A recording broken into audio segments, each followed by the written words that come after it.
Have you ever noticed that some people seem to move through life boldly, taking risks, chasing opportunities, while others stay trapped in fear even when they know deep inside that they want more from life?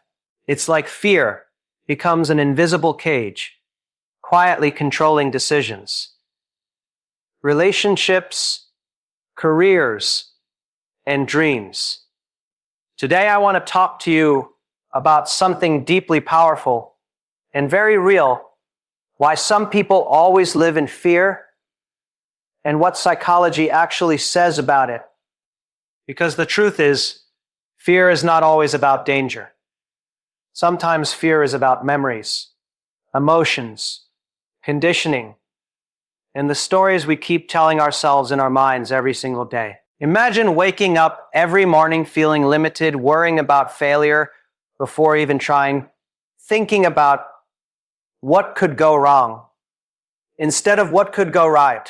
That is how fear silently lives, without people even realizing it. And if you are watching this video, maybe somewhere inside, you are looking for answers, for clarity, for freedom from that mental pressure. Let's start with something important. Psychology tells us that fear is actually a survival mechanism. Thousands of years ago, fear helped humans stay alive. If there was a wild animal nearby, fear would trigger the fight or flight response, helping the body react quickly. But in modern life, most fears are not about physical danger. They are about emotional danger. Fear of rejection, fear of failure, fear of being judged, fear of losing security. The brain sometimes treats these emotional threats the same way it treats physical threats. That is why even small decisions can feel extremely stressful for some people. Their brain is constantly scanning for problems, risks, and negative outcomes. It's not weakness. It's actually an overactive protection system, built over time through experiences and conditioning. Another powerful psychological reason why some people live in fear is childhood conditioning. The environment you grow up in shapes how your brain interprets the world. If someone grew up in an environment where mistakes were punished harshly, where criticism was constant, or where love felt conditional, the brain may develop fear-based thinking patterns. They might grow up believing that making mistakes is dangerous, speaking up is risky, and trying new things could lead to humiliation or disappointment. These beliefs become subconscious programs running in the background of the mind. Even when the person wants to be confident, the inner voice keeps repeating old warnings. That is why healing emotional wounds is so important, because many adult fears are actually echoes of childhood experiences. Then there is something psychology calls the comfort zone effect. Humans naturally prefer safety over uncertainty. Even if someone is unhappy in their current situation, their brain still chooses familiar pain over unknown possibilities, because familiarity feels safe. Even if the job is stressful, even if the relationship is toxic, even if life feels unfulfilling, the brain may still resist change, because change equals uncertainty, and uncertainty triggers fear. This is why many people stay stuck in situations that don't make them happy, not because they don't want better lives, but because their brain is protecting them from emotional risk. Social comparison also plays a huge role in fear development. In today's world, people constantly compare their lives to others. Social media makes this even stronger. When people see others succeeding, traveling, achieving goals, or living exciting lives, they may start feeling like they are falling behind. Instead of feeling inspired, they feel pressure. And pressure can easily turn into fear. Fear of not being good enough. Fear of failure, being publicly visible.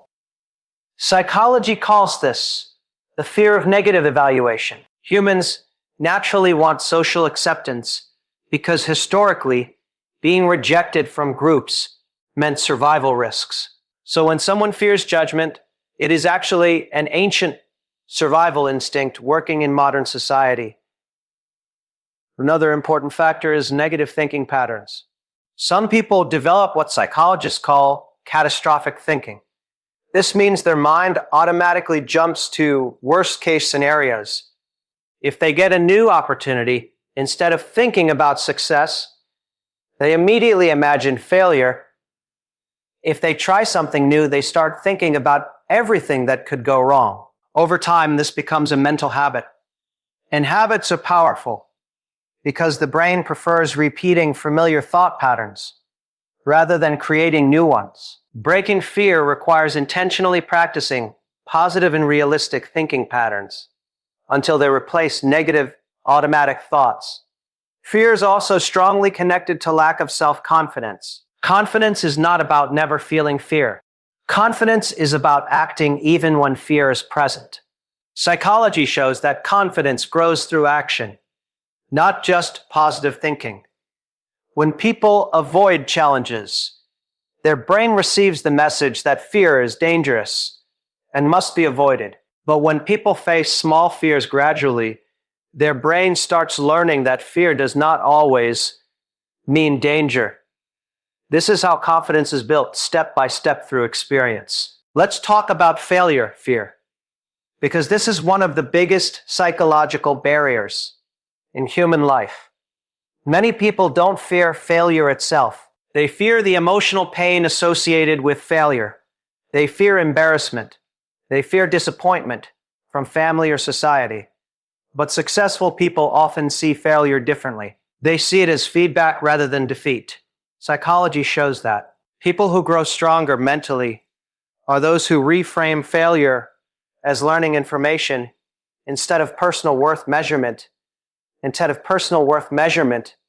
Another hidden cause of fear is uncertainty about the future. Humans like control. When life feels unpredictable, anxiety increases.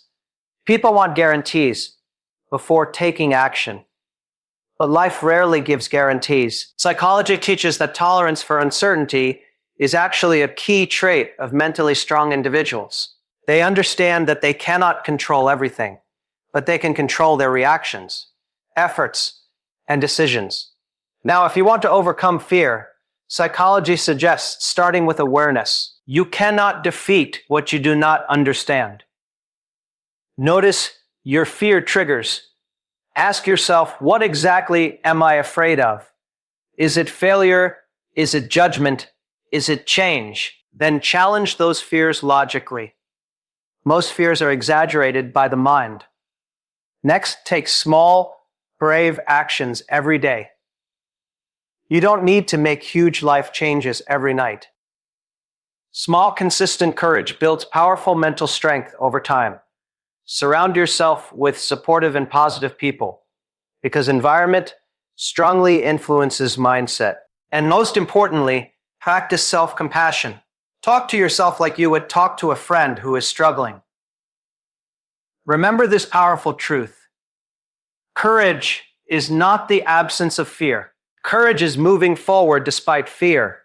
Every successful person you admire has felt fear at some point.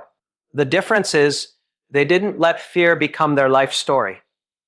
They made fear their motivation instead of their prison. So I want to leave you with this question. What is one thing you have been afraid of doing in your life? One dream you have been postponing because of fear? Write it down. Think about it. And then take one small step today. Not tomorrow, but today. Because your future self is waiting for the brave decision you make right now. If you found this video valuable, don't just watch and leave. Take action. Like this video, subscribe to the channel for more powerful motivational content. And share this with someone who needs to hear this message today. Your journey toward fearless living starts with one decision. And that decision can start right now. I believe in you, and I will see you in the next video. Stay strong, stay courageous, and keep moving forward.